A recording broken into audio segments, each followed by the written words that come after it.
नमस्कार, news capital express देख रहे हैं आप। मैं हूं आपके साथ गुंजन। जबलपुर के हनुमानतल थाना क्षेत्र अंतर्गत आने वाले भान तलैया क्षेत्र में एक बार एक पत्रकार पर कुछ बदमाशों ने चाकू मारकर बुरी तरह से घायल कर दिया। जहां घटना को अंजाम देने के बाद सभी आरोपी मौके से फरार हो गए। जहां घायल हुए पत्रकार ने इसकी शिकायत थाना हनुमानताल में की है। जहां घायल हुए पत्रकार को जबलपुर के निजी अस्पताल में भर्ती कराया गया।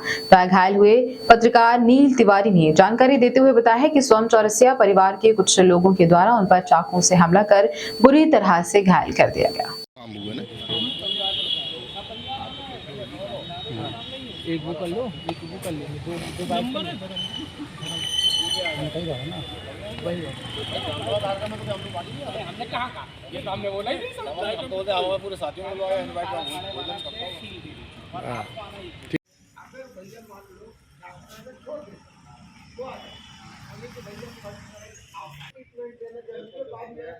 अगर कोई चीज है ना पहले वहाँ चल यहाँ पर सुनो मन्नू एक काम करो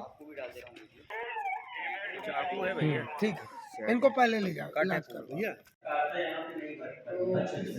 मतलब वही बात को लेकर पेट की खोखी में अभी तो जो देखने में आ रहा है सुपरफिशियल जितना पुरानी की होती थी उसका तो मैंने तत्काल विक्टोरिया भेजे थे इलाज के लिए वहाँ जाने लगते वो करके जैसा भी हो पाएगा।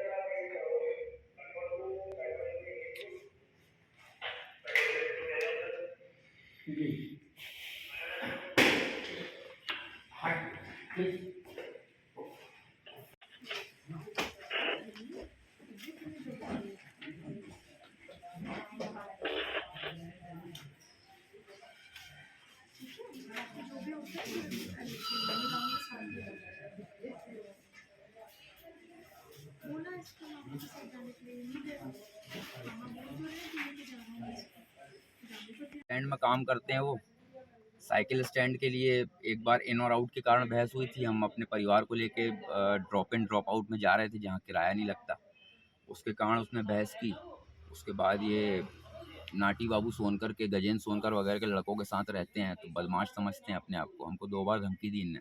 इसके पहले भी एक बार अटैक हुआ था हमारे ऊपर हनुमानताल थाने में तलैया भान तलैया में मतलब गजेंद्र सोनकर के जो टूटा वाला मकान है उसके जस्ट पीछे। इसके पहले भी एक बार हमारे ऊपर अटैक हुआ है और हमने इसकी कंप्लेंट भी की थी हनुमानताल थाने में। हालांकि उसका कुछ परिणाम नहीं मिला और सीसीटीवी वगैरह में वो बंदे दिखे नहीं जिनने अटैक किया था। तो ये पहले भी हो चुका है, ये दूसरी बार हो रहा है जो सामने से अटैक हुआ है। इसके पहले जो अटैक हुआ था उसमें हमें कुछ नहीं पता चला, ना तो पुलिस पता लगा पाई कि किसने अटैक किया है और ना उनकी कोई जानकारी मिली। ये अटैक सामने से किया है। चौरसिया परिवार हैं इनके, स्वयं चौरसिया और उनके भाई वगैरह हैं जिनने अटैक किया। अच्छा जल्दी एक चाकूबाजी और हो गई उनकर के घर के पास एक मीडिया वालों को मार दिया। आपका नाम क्या है भैया? नाम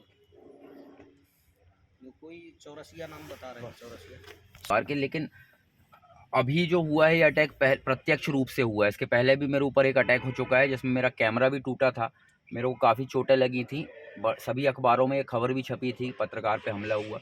उसकी जानकारी आज तक नहीं लग पाई, पुलिस आज तक पता नहीं लगा पाई कि किसने अटैक किया था। आज ये अटैक खुल के सामने से हुआ है मेरे ऊपर और पत्रकारिता के कारण कई दिनों से इनसे मेरा बात ऐसी चल रही है कि कभी ये बोलते हैं कि इसको कवर नहीं करो, हमारे यहाँ पे ये जो काम हो रहा है रात को हम यहाँ तकवारी करते हैं उसको कवर नहीं करो। कई दिनों से ये चल रही है बात, लेकिन फिर भी मोहल्ले के कारण मैं इनके ऊपर मैंने पिछली बार शक नहीं किया। आज खुल के इन्होंने सामने आकर मेरे पिताजी को धक्का दिया, मेरे घर के सामने गाड़ियाँ गिराईं और कम से कम भी 7-8 लोग इकट्ठे हुए थे जिसमें से 3 लोगों ने मेरे ऊपर हमला किया है। अब उसमें से स्वयं और उसका एक भाई था जो दोनों हथियार लेके आए थे, डंडे और उनके पास धारदार हथियार था। किसने मारा है मुझे नहीं पता, इन दोनों में से किसी एक ने मुझे मारा है। और इन्होंने पहले विवाद किया, विवाद के बाद फिर उन्होंने बोला कि तुम ज़्यादा पत्रकारिता दिखाते हो, फिर मेरे ऊपर इन्होंने अटैक किया। आपको कहाँ कहाँ चोट लगी है? भैया ये कमर में पड़ा है मुझे, कुछ धारदार इन्होंने मारा है, पूरा ये छेद हो गया है। जी भैया, आज आप लोगों ने क्या एसपी साहब से मुलाकात की, क्या आप लोगों ने आश्वासन मिला, किस तरह जो पत्रकारों पर हमले हो रहे हैं? वर्तमान समय में पिछले कुछ दिनों में जो घटनाएं हो रही हैं जिसकी पुनरावृत्ति कल रात में फिर हुई। हमारे साथी पत्रकार साथी नील तिवारी पे हमला हुआ है 10 सूत्र का, वो यहाँ का देखते हैं कार्य। और जैसे ही पता चला तो हम लोग वहाँ पहुँचे और उनको एडमिट कराया। इस संबंध में चूँकि उनके परिवार को भी कुछ असामाजिक तत्व धमकी दे रहे हैं, साथ में थाने में दबाव बना रहे थे कॉम्प्रोमाइज़ के लिए, तो इसमें आज पुलिस अधीक्षक महोदय से हम लोग मिलने आए हैं और उन्होंने बताया, पुलिस अधीक्षक महोदय ने बाकायदा कार्रवाई का आश्वासन भी दिया है। और साथ ही शहर में जो पत्रकारों की सुरक्षा को लेके, सुरक्षा पूरे प्रदेश की बात करूंगा मैं, तो देखा जाएगा तो हर जगह पे ऐसे अगर हो रहा है तो उसको हम लोग पत्रकार सुरक्षा कानून के लिए आज मुख्यमंत्री को हम यहाँ से कर रहे हैं। बाकायदा ट्वीट भी होगा, अभी 15-20 मिनट बाद उनको एक ट्वीट हो जाएगा और उसके बाद एक बना के हम लोग एक लेख पूरा उनको दे रहे हैं इसमें। और साथ ही इसके बाद हम लोग न्यायालय की भी शरण लेंगे, क्योंकि सुरक्षा तो चाहिए, किसी भी शर्त पर चाहिए। अगर हमारे लोग फील्ड में कार्य करते हैं और आप ही लोग हैं जैसे बाकी लोग हैं जो तो सबसे ज़्यादा सुरक्षित भी होते हैं, तो उनकी सुरक्षा के लिए कहीं ना कहीं हम लोग को चाहिए, क्योंकि हम भी आखिर इस तंत्र का एक हिस्सा हैं और लोगों के आईना का काम करते हैं, तो हमें उसकी सुरक्षा चाहिए। हम इसके लिए प्रशासन से अनुरोध भी करते हैं। माननीय मुख्यमंत्री महोदय, प्रधानमंत्री महोदय को भी आज हमारा ज्ञापन जाएगा। कल रात हमारे पत्रकार साथी नील तिवारी के ऊपर प्राणघातक हमला हुआ और जिन लोगों ने हमला किया उन हमलावरों को चिन्हित भी कर लिया गया है। और रात में ही नील तिवारी जी को हमारे साथी पाठक जी द्वारा वहाँ पे मेट्रो अस्पताल में भर्ती करवाया गया, जिनकी हालत अभी चिंताजनक है। उसी संबंध में हम लोग आज एसपी ऑफिस आए हुए थे और एसपी साहब से निवेदन किया है कि इस संबंध में तुरंत कार्रवाई कर अपराधियों को गिरफ्तार किया जाए और कलेक्टर साहब से भी मुलाकात इस संबंध में की जाएगी। और जिला प्रशासन और पुलिस प्रशासन से पत्रकारों की सुरक्षा के लिए बात की गई है कि इन पत्रकारों को सुरक्षित रखने के लिए जिला प्रशासन और पुलिस प्रशासन ध्यान दे।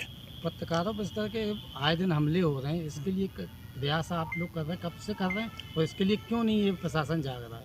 और प्रशासन तो जाग रहा है। क्या होता है, शहर में असामाजिक तत्व जो होते हैं, कुछ लोगों को पत्रकारों को पहचानते भी नहीं है, इसलिए हमले हो जाते हैं। और कभी कभी स्थितियाँ ऐसी बनती हैं कि पत्रकार अपने चूँकि समाचार निकालता है या समाचार प्रकाशित करता है, तो उस संबंध में भी लोगों की एक द्वेष भावना रहती है, उस कारण भी पत्रकारों पर हमले होते हैं।